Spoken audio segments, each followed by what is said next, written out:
Magão e Fia, vamos lá, encarar a onça, né? Hoje a gente vai ver um bocado de mapa aqui. Aí já comecei até tendo alergia, mas isso passa, vamos lá. Vamos trabalhar com análise geossistêmica e estudo integrados da paisagem, né? Especificamente a gente vai tratar sobre planejamento e cartografia da paisagem. Então, essa aula eu recolhi um monte de informações que a gente tinha, que a gente trabalhando com o Matheus, desenvolvemos isso, vários mapas, várias pesquisas, e estou colocando para vocês terem como exemplo. Então isso é um material de vários anos de trabalho que agora que eu consegui resolver, juntar com essa qualidade. Então o trabalho foi feito por mim, Edson Vicente da Silva, o Cacau, Departamento de Geografia, e o professor José Manuel Mateu Rodrigues, o Mateu, que é meu professor e que nós trabalhamos muito tempo com geologia da paisagem, né? Então, a importância, a grande diferença da geografia com outras áreas de conhecimentos, uma delas, né, além da síntese, né, juntamente com a arquitetura, com a agronomia, com as ciências ambientais, né, nós temos uma visão de síntese, né? E a importância que a gente pode procurar uma linguagem comum com outras áreas de conhecimento, né? E nesse sentido a gente tem que ter a compreensão de como se organizam os elementos de uma paisagem, as suas unidades, né? Quais são as unidades, como esses elementos se organizando vão dar origem a diferentes paisagens, a concepção de geossistema e ecossistemas que são diferentes, né? O geossistema envolve mais os aspectos físicos, como o relevo, a litologia, o clima, e os ecossistemas têm uma visão mais biológica, né? Mais de biocenose, de ecossistema. As formas de uso e ocupação, como elas vão transformar os geossistemas e ecossistemas, dando origem às paisagens culturais, e como esse processo ocorre dentro de uma escala espaço-temporal. Então, para representar isso, às vezes não apenas a descrição não é suficiente. Nós temos, para apoiar o planejamento ambiental, nós temos que espacializar essa informação, tanto analisar de forma espacializada, diagnosticar e propor estratégias de planejamento e de gestão ambiental.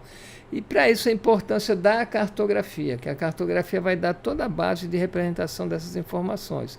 Então, aqui, desde uma escala pequena, né, a gente chama escala pequena quando são grandes áreas, porque o detalhamento é pequeno. Então, a tipologia geoecológica do Brasil, onde vai ter as unidades, as grandes unidades, né, que são interações relacionadas com os tipos climáticos, né, tipos e subtipos.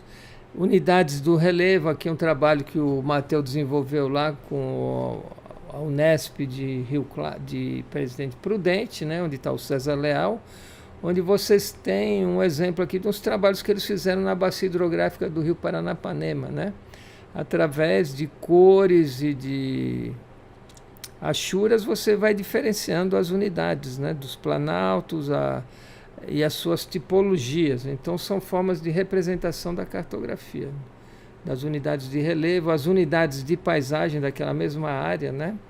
Você vai integrando e dando nome próprio para cada uma das unidades. Então, logicamente, para isso, anteriormente você precisou de um mapa básico e precisou de imagens de satélite e um bom trabalho de campo, né? Não acredita que esses mapas são possíveis de serem elaborados apenas em gabinete. Não, você tem que ir a campo, conferir as interpretações que você fez na imagem, né? Então a gente já percebe aqui que aqui é uma área sedimentar, pelo próprio direcionamento dos rios. Então você começa a ler a paisagem, aqui são os rios principais, aqui com certeza foi uma barragem. Então a cartografia vai te dando as informações essenciais, né, sobre um território, e aí a representação dela.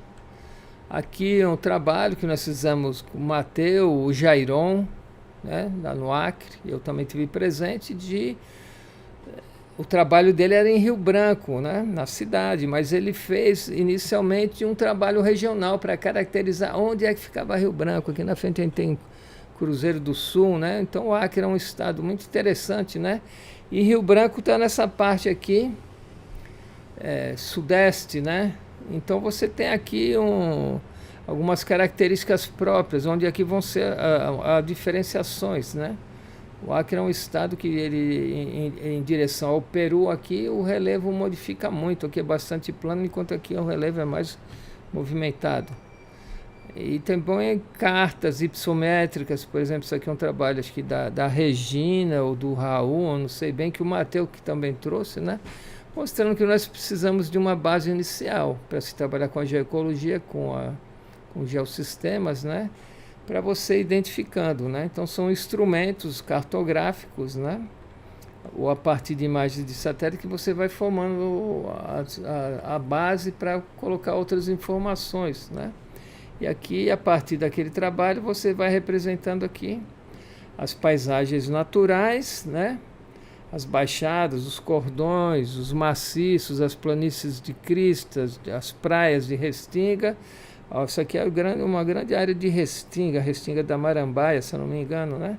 Onde você tem, e aqui você encontra áreas de serras, de maciços. Então você tem diferenças bem grandes em termos de caracterizações de paisagens que você vai demarcar, vai cartografar as principais paisagens naturais originais. E sobre elas você vai colocando, sobre a mesma cartografia, você pode colocar as áreas onde se mantiver a vegetação original, vegetação conservada, as áreas de expansão urbana, nas encostas, os bairros modernos consolidados, núcleos centrais, né? Áreas de uso agropecuário e os elementos hídricos, né? As águas doces. Então, você vem de uma base hipsométrica, paisagens naturais e paisagens antrópicas. Aí depois você vai partir para o zoneamento, né? Então os mapas de síntese eles vão te ajudar tanto a você estabelecer, fazer a leitura, né, da realidade do território, e depois a partir dessa leitura você identificar problemas, limitações e potencialidades, né? Os problemas podem ser de diferentes ordens, problemas ambientais, problemas políticos, territoriais, conflitos, as limitações podem ser naturais ou limitações legais, e as potencialidades que são os fatores que possibilitam algumas formas de ocupação para o ecoturismo, para a agricultura, etc., né?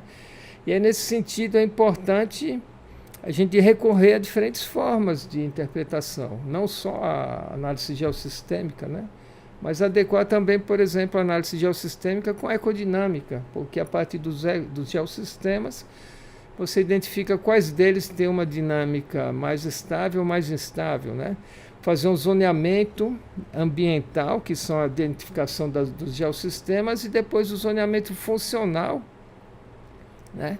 Que é o zoneamento propositivo, onde você vai estabelecer as propostas de manejo, né? Com plano de gestão acompanhando esse zoneamento e chegar até o que a gente chama a projeção de cenários, né? Quais as tendências evolutivas daquele território, quais as possibilidades, né? Por exemplo, lá como ficou Iranduba, lá do outro lado do Rio Negro, no Amazonas, né? Onde você construiu uma grande ponte de Manaus para lá. Então o que aconteceu? Especulação imobiliária, projeção, e depois não deu certo, deu um recuo, né? O que aconteceu com a Praia do Futuro, por que não houve uma especulação acentuada como ocorre no restante do litoral aqui da cidade de Fortaleza, fatores da salinidade, da maresia. Então a gente vai compreender por quê, né?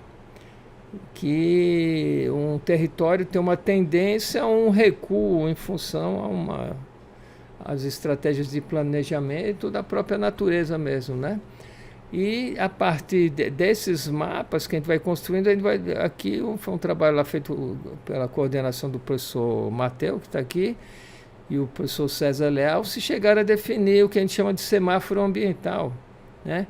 As áreas mais estáveis, né, em verde, o mais favorável ao uso e ocupação, as áreas intermediárias, intergrade, em amarelo, e em vermelho as áreas mais críticas que não se aconselha uma ocupação intensa. Então a leitura da paisagem vai favorecendo a gente formando esses mapas, né, que tem toda uma sistemática de produção, né?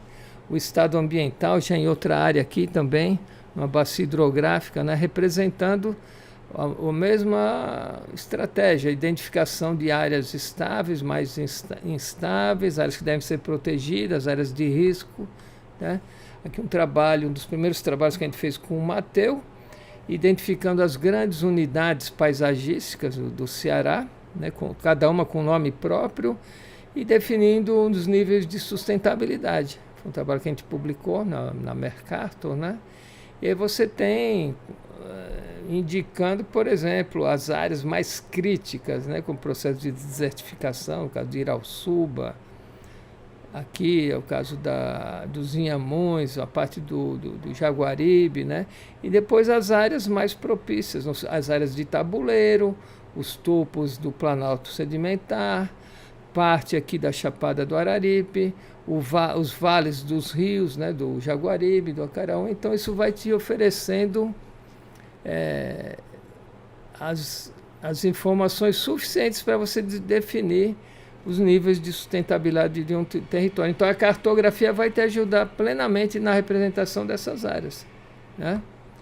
Aqui também o próprio trabalho do Jairon, que a gente fez lá em Rio Branco, né?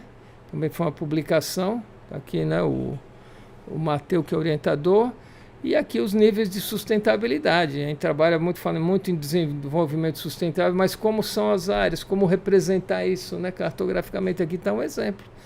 Você pode chegar a um bairro é mais sustentável, outro menos, então você vai identificando e vai cartografando, e o que vai te ajudar a você estabelecer as políticas públicas, né, de apoio às áreas mais críticas, mais sensíveis, né? Tá?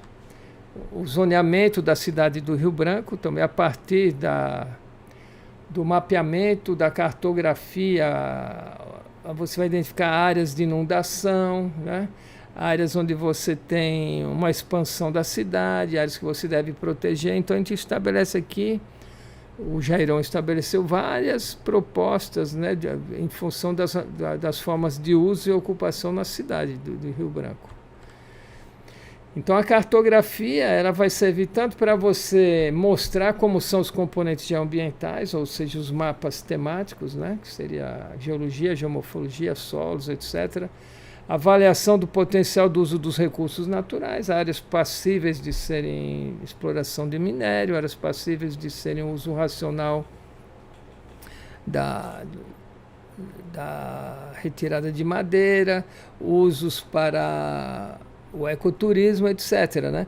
O mapa que representa os impactos ambientais, a gente vai mostrar aqui uns trabalhos da Juliana Felipe também, que ela mostra usando tanto a imagem como o mapa, né, numa bacia, mostrando os problemas de impactos ambientais, sua localização, intensidade e tipologia. Estabelecer um mapa de diagnósticos ambientais, né, as áreas críticas, as áreas de maior potencialidade e de limitações. E, por fim, como é que a gente pode contribuir, essa cartografia, ao final, pode contribuir para a análise, para o planejamento regional. Então, aqui um exemplo de uma leitura setorial, um mapa. Então, você sempre tem que seguir todas as orientações de cada disciplina, de cada informação. Então, aqui estão o material mais antigo, está aqui na base da coluna litoestratigráfica, você tem a datação, você tem a descrição, e as áreas mais recentes vão estar aqui, né, que são as áreas dos aluviões, das areias, né, tá? Então, essa é a primeira leitura da hierarquicamente o elemento de maior importância, que é a geologia, e depois vem a geomorfologia. Há uma conexão, né? Então, sempre também, como é que vai ser a sua orientação? Às vezes eu vejo uns trabalhos que é tudo isso aqui misturado, parece que é um jogo de cartas, mas não é, você tem que ter uma sequência. Você vai trabalhar do sertão para o litoral ou do litoral para o sertão? Então, ela escolheu aqui do litoral para o sertão, acompanhando a coluna litoestratigráfica. Então, ela começou das áreas mais recentes, as informações, até chegar aqui. Então, a tua descrição no relatório também tem que ter essa lógica. Primeiro, vai falar dos campos de dunas, das planícies fluviais marinhas, do tabuleiro, até chegar aqui nas áreas do Planalto da Ibiapaba. A carta de imagem e ocupação da mesma bacia, aqui está a professora Juliana Felipe e o professor Hernani, lá da UVA, que foi o orientador, né? Foi o orientador, mostrando, né, as formas de uso e ocupação. Então aqui é um elemento de espacialidade, uma carta, né? Uma carta-imagem que vai mostrar, representar as áreas onde se desenvolvem determinadas atividades, desde a pesca até a exploração da palha e da cera da carnaúba. E aqui uma carta-imagem já representando outro tipo de informação que muitas vezes está correlacionado com aquelas próprias atividades que nós vemos, os impactos, né, ambientais. Primeiro a gente tem a localização das unidades ambientais e onde eles estão e que tipo de intensidade. Então sempre essas imagens, elas vão ser depois trabalhadas com texto, né? Isso que o Matheus sempre nos explicou nas suas aulas. Ele fala, você tem que primeiro fazer um mapa, as cartas, os gráficos, para depois escrever o texto de uma dissertação, de um relatório técnico, uma monografia. Por quê? Porque muitas vezes a gente tem a mania de escrever todo o texto e depois quer colocar a imagem ou o gráfico dentro do texto. E não é esse o procedimento, porque você tendo uma carta, imagem, um mapa, você pode descrever de forma, né?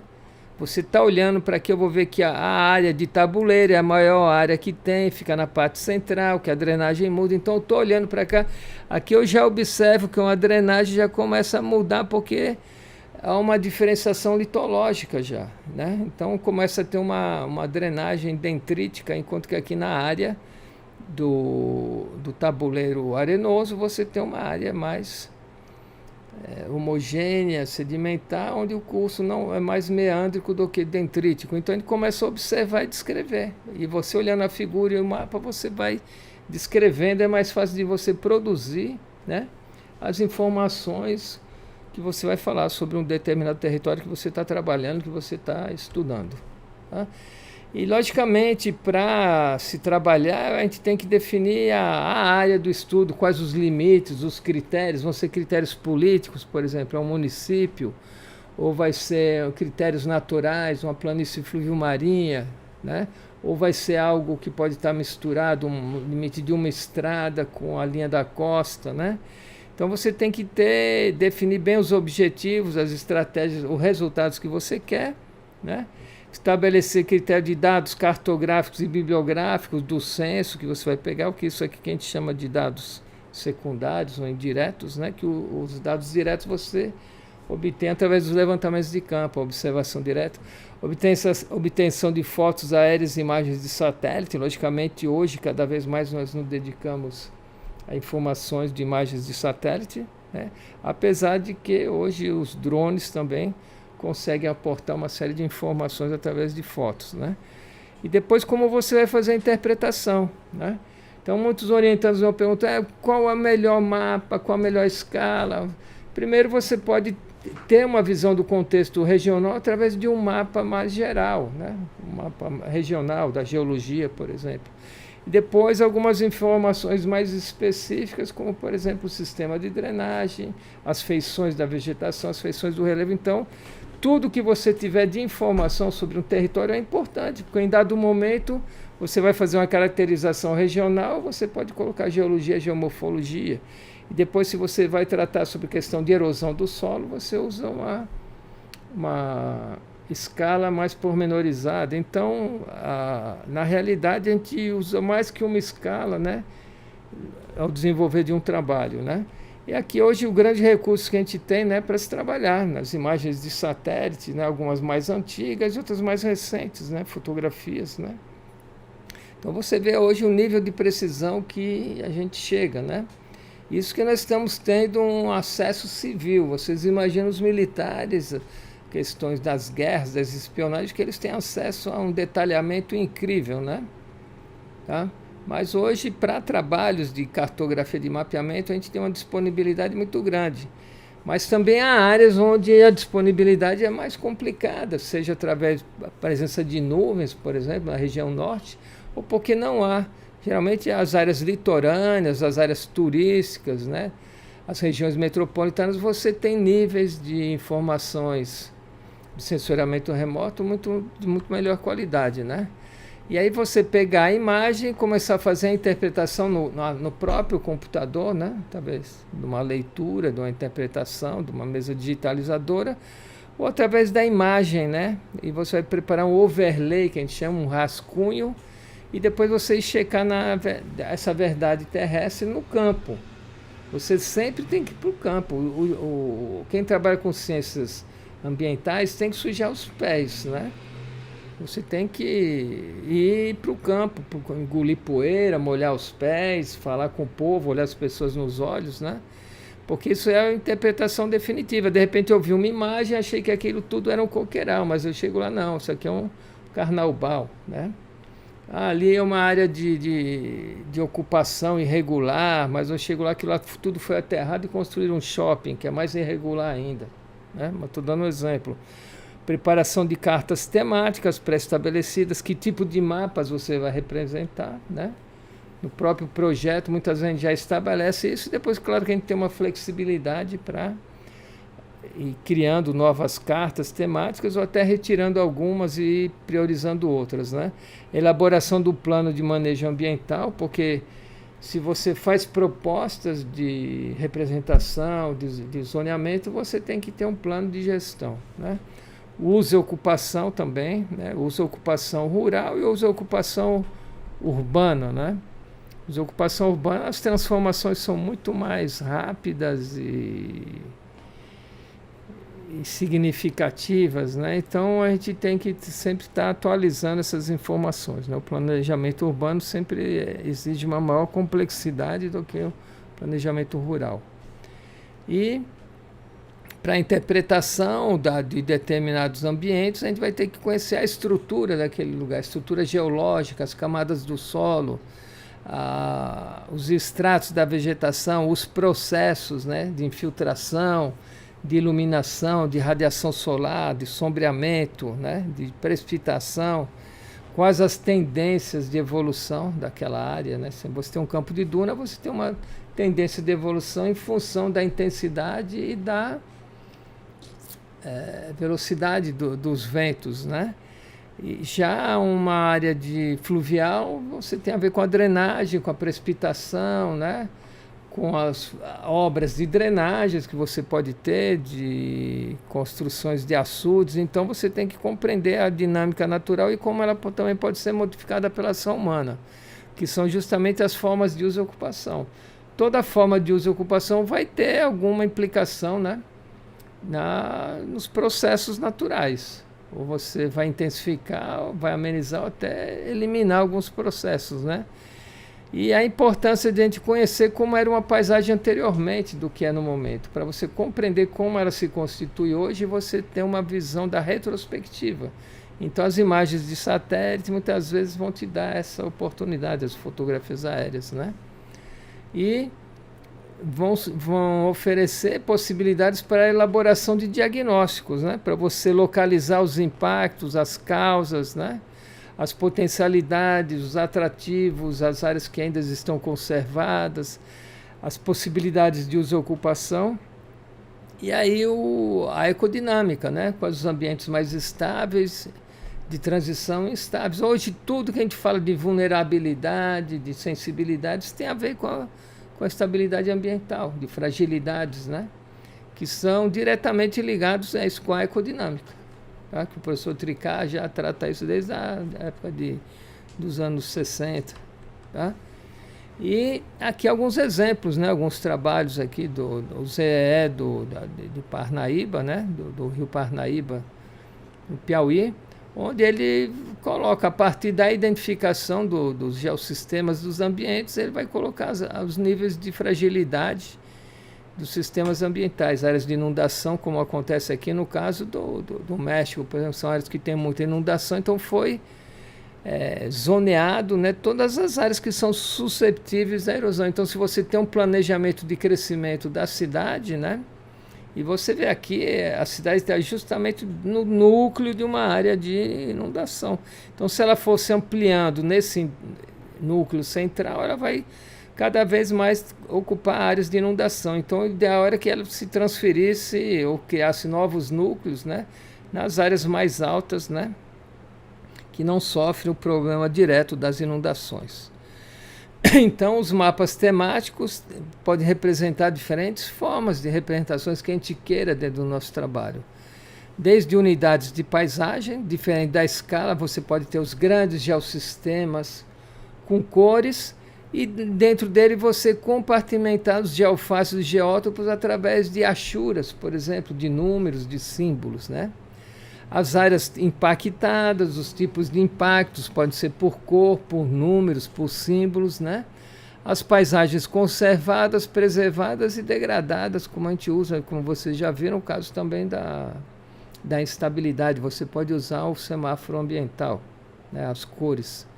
Vermelho, as degradadas, laranja, as conservadas e em verde as preservadas. E a partir da cartografia também você projetar perspectivas futuras, futuros cenários, né? Isso em função principalmente do que? Cada vez mais o nível de resolução das imagens de satélite cada vez se ampliam mais as possibilidades, as qualidades nas resoluções, né? A possibilidade de se aplicar modelos, né? Modelos tridimensionais, projeções, a cartografia digital, a redução de custos, né? Que antes você tinha que imprimir, hoje você tem a questão da representação digital, e também você tem um trabalho muito importante hoje na previsão de impactos e catástrofes, né? Em áreas que tem áreas de instabilidade vulcânica, tectônica, áreas de inundações, etc., né? E aqui está um exemplo de algumas imagens, né, que você pode dar cores diferenciadas, projeções de modelos tridimensionais, especificação de qualidades através de cores. E aqui uma imagem sensacional que você vê numa área urbana, né, onde você pode identificar. Então você pega uma imagem hoje, daqui 3 meses você vai comparar se está tendo alguma invasão, se está tendo inundações, tanto o controle das estruturas como ainda das áreas naturais ou conservadas que você tem, mantida ainda no território urbano, né? Ou nas áreas rurais, né? Aqui como exemplo das propriedades, a relação com o relevo, aqui você tem além das propriedades, você tem as representações das curvas de nível, né? Aqui a cidade de Brasília, as áreas do entorno que vão sendo ocupadas, as diferentes possibilidades de interpretação, de uso, a projeção até de produções agrícolas, a tipologia, né? Então hoje o sensoriamento te dá uma possibilidade muito grande, né? E nós temos pessoas feras aqui, por exemplo, o Davi, né? Davi Rabelo, eu acompanhei toda a etapa dele, que ele começou, os primeiros contatos com as geotecnologias, e hoje o cara é uma fera aí, né? Foi fazer estudo, foi fazer cursos fora, etc., né? E hoje ele domina plenamente as geotecnologias, né? O planejamento ambiental, aqui a gente parte um pouco das fundamentações teóricas que o Matteo, que a gente tem no livro do Planejamento de Gestão Ambiental, né? Então, o planejamento são estratégias, desde de estratégias científicas, realísticas, até estratégias políticas, né? Ambientais, para se projetar um território, mas sempre lembrando de saber também o que é que as pessoas do território querem, né? Mandando você fazer toda uma estratégia de ocupação, de transformação, se a população não está participando, não está nem sabendo dessas estratégias, né? Então, a importância de a gente organizar os assentamentos, evitar conflitos e ver que se a população está ocupando os recursos de forma com a capacidade natural desses recursos, né? Capacidade de carga, de sustentabilidade, né? Então, em base, o planejamento ambiental ele é diferente do planejamento econômico. O planejamento econômico ele tem as bases apenas no crescimento econômico. Aqui não, nós pensamos na questão da sustentabilidade, da capacidade de uso dos recursos de forma a manter a qualidade, mas também de ter uma apropriação, uma distribuição mais justa desses recursos para a população, né? Uma equidade social. E aqui uma representação de uma carta-imagem que a gente usa muito, né? De uma área lá na bacia do Rio Palmeira, Remédios, né? em Barroquinha, onde a gente começa a representar, por isso que eu digo, a gente trabalha em várias escalas. Aqui ela quis representar especificamente o efeito da cassinicultura, né, de áreas que eram dedicadas à produção de sal e que hoje são ocupadas pela cassinicultura, os impactos que isso vai provocando, né, o isolamento de algumas áreas, né, a exclusão social, a apropriação de terras públicas, terrenos de marinha, etc., né? Então, através das imagens você consegue controlar tudo isso, de certa forma, né? Pelo menos a espacialidade. E aqui outro mapa também. Você tem aqui as unidades geoecológicas e sobre elas você vai colocar os níveis de sustentabilidade, como a gente tinha mostrado em outros mapas. E aqui você pode ver que usa cores, usa números e usa letras para você representar o tipo de informação que você deseja, nível de degradação, grau de sustentabilidade, estado ambiental pelas cores e as subunidades através das achuras. Então, é importante a gente conhecer também as artimanhas da cartografia, as normas e as possibilidades que a gente tem, né?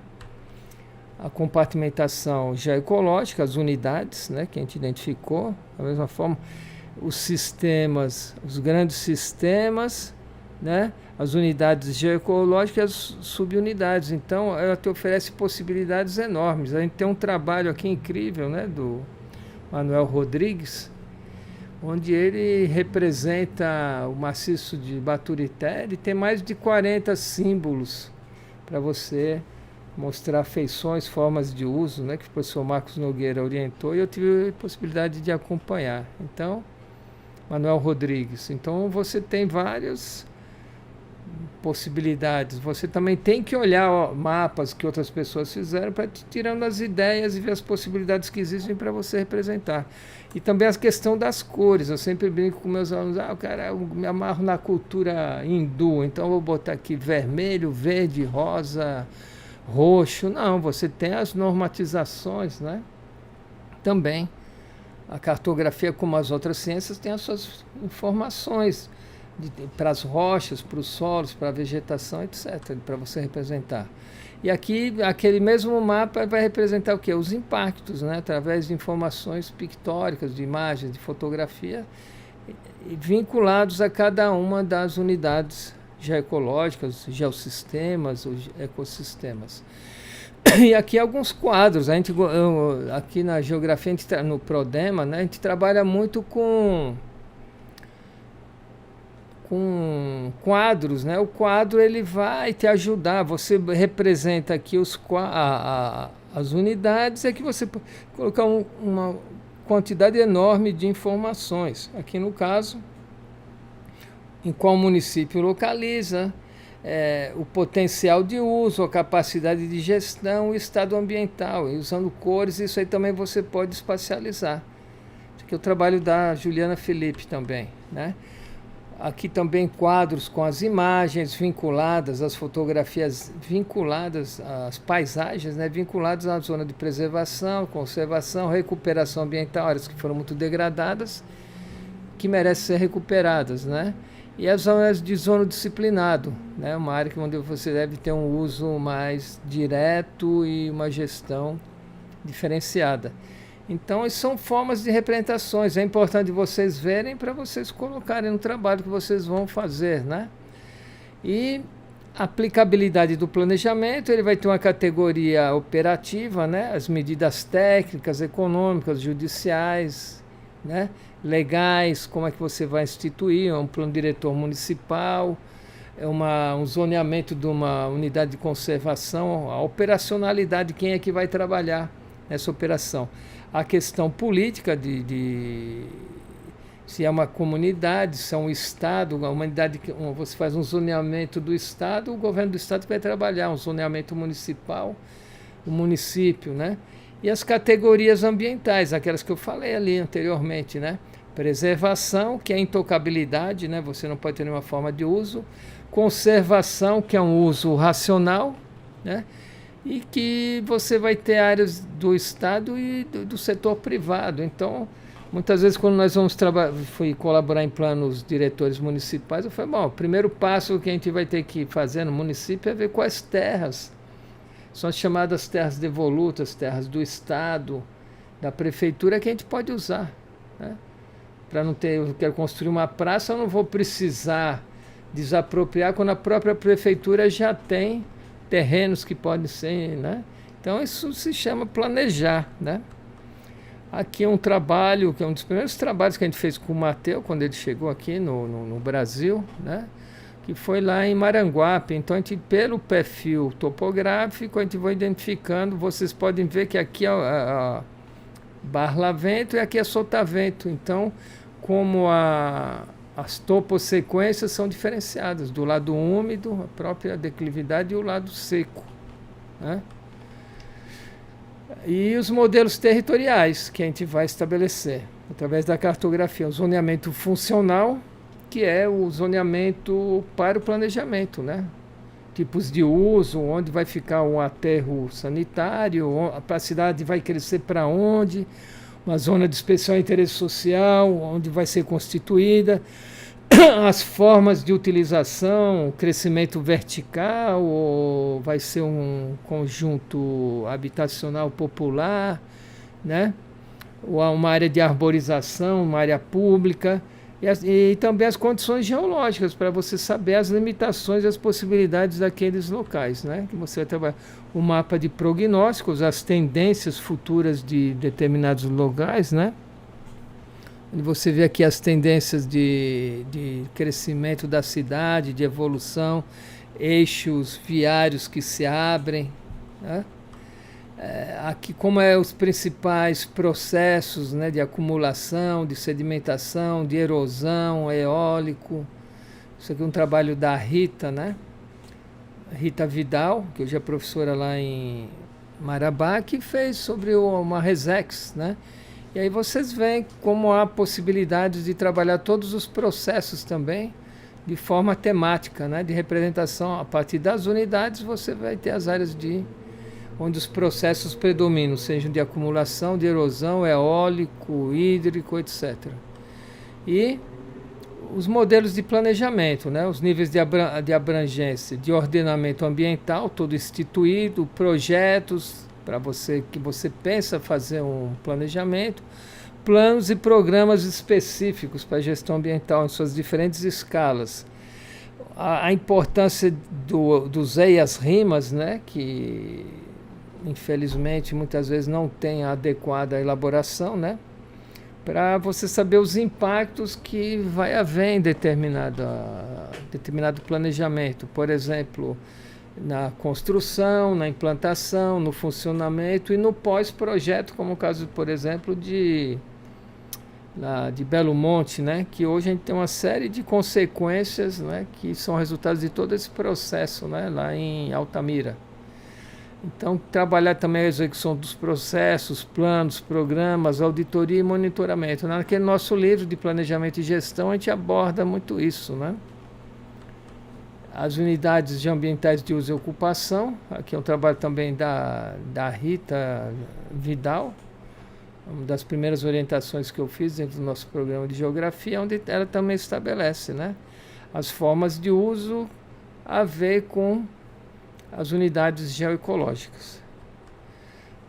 Por fim, a proposta de zoneamento ambiental lá da bacia do Rio Remédios, né, colocando além das unidades também os tipos funcionais, as formas de uso, né, as tendências e as formas de preservação, recuperação ou uso racional. E aí, novamente, tudo o que a gente tinha visto nos processos de zoneamento ambiental, a gente tem que fazer novamente no zoneamento propositivo, para ver as tendências, a estrutura e os processos, né? Os problemas, as formas, as feições, né? Tudo isso vai se repetindo tanto na fase da análise, do diagnóstico, como das proposições, e sempre representados para cada uma das unidades. E aqui está um tipo de carta-imagem com a tipologia das paisagens, né? Isso aqui foi feito um trabalho no litoral do Trairi, Paraipaba, né? Entre a foz do rio Mundaú e a foz do rio Curu. E onde você tem aqui, em cima da imagem, você trabalha as unidades, né? As unidades, as paisagens de planície fluvio-marinha, de manguezais, as planácias de dunas, os eolianitos, as dunas móveis, as dunas fixas, as depressões interdunares, as falésias e, por fim, as comunidades tradicionais, né? Então você pode representar em uma imagem de satélite uma série de informações, mas você tem que sempre georreferenciar essa imagem, né? Colocá-la de acordo com a escala e com as coordenadas, né? E por fim a gente termina, né? Fazendo aqui uma homenagem tanto ao litoral, ao mar, como às mulheres, né? A importância que o mar tem do litoral. Então muitas vezes a gente está trabalhando o litoral e esquece de falar do mar. Então o mar é essencial, né?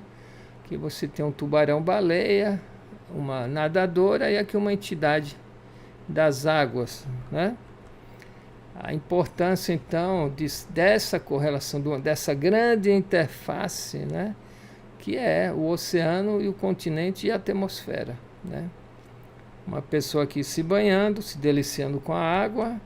E por fim, a gente destacar a questão do gênero também, né? Que eu falei, todas as mulheres que hoje nós temos um grande número de pescadoras, ou sempre tivemos, mas sempre elas estiveram na invisibilidade, né? Para mostrar que mulher, que é pescadora, já nasce pescando, que é uma questão cultural. E aqui eu concluo essa aula, tá? E até a próxima aí, pessoal.